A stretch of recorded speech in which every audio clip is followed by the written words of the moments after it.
This is an AI-generated podcast based on the article From No to Next, How Keith Thomas Built a Leadership Framework That Refuses to Leave Faith Behind, written by April. The article link is in the show notes. Keith, welcome to Kingdom Factor Collective. Really glad to have you here today. April, thank you so much. I'm really excited to be here and just have this conversation. This is the kind of stuff I love talking about. So I want to start right at the beginning of your story, because I think it's one of those moments that a lot of leaders can relate to.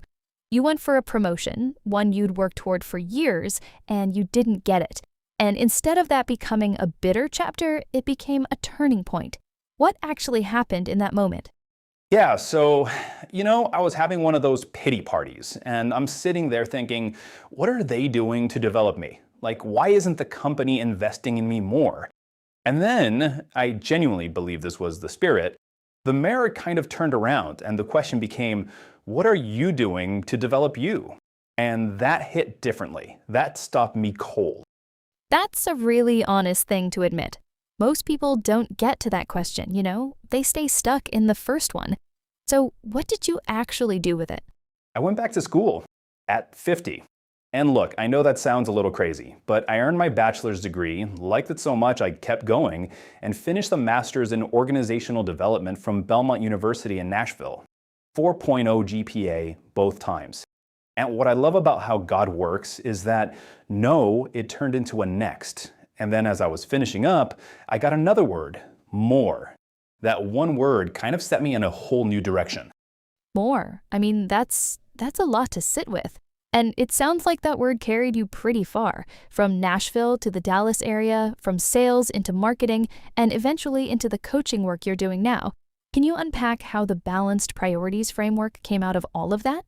So the framework, the 5 pillars, I first wrote about that in 2015. And the 5 areas are spiritual health, physical health, emotional intelligence, mental strength, and financial health.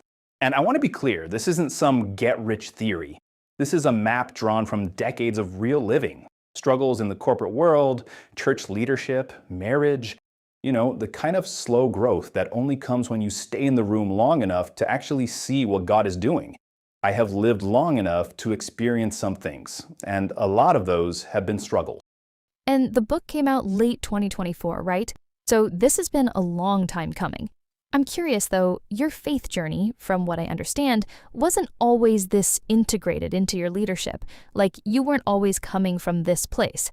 What changed? Right, yeah. So I grew up going to church with my mom, but when my teenage years hit, I was out. My dad didn't go, so neither did I.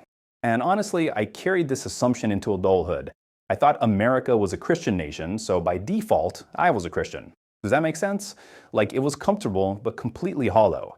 It took my brother-in-law calling every week, sometimes twice, to finally get me and my wife Diana through the doors of a church. And I'll be honest, I went mostly just to get the phone to stop ringing. Whatever it takes, right?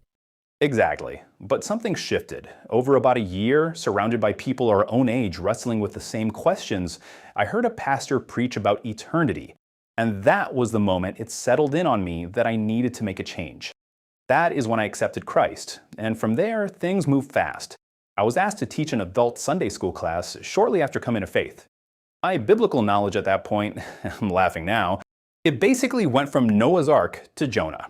I was spending 8 to 10 hours a week preparing a 30 to 45-minute lesson. That's incredible discipline. And I think what's interesting is that pattern, being handed responsibility before you felt ready. It sounds like that repeated itself throughout your life, both in the church and professionally. That's exactly right, and that's such a good observation. A pastor I served under as an elder introduced me to John Maxwell's leadership philosophy, and he drove home this principle that I carry with me everywhere.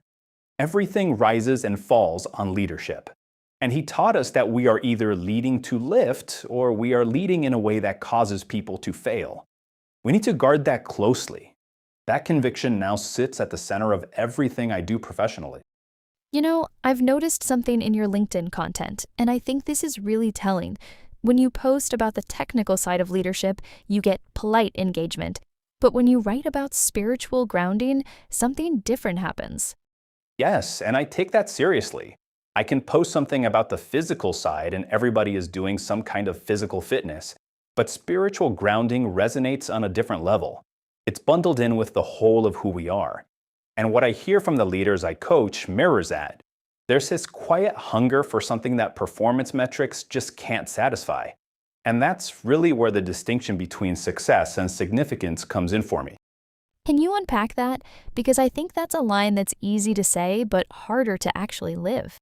Success and significance are not the same thing. We can have success without significance, but we need to have purpose built into why we are having success. What is the legacy you are going to leave behind? It is more than what is in your bank account.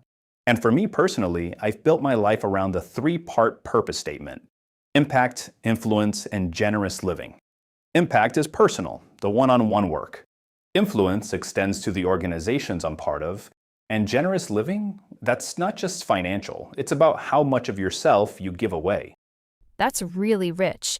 And as we come toward the close here, out of all 5 pillars, it sounds like there's one that keeps rising to the top for you.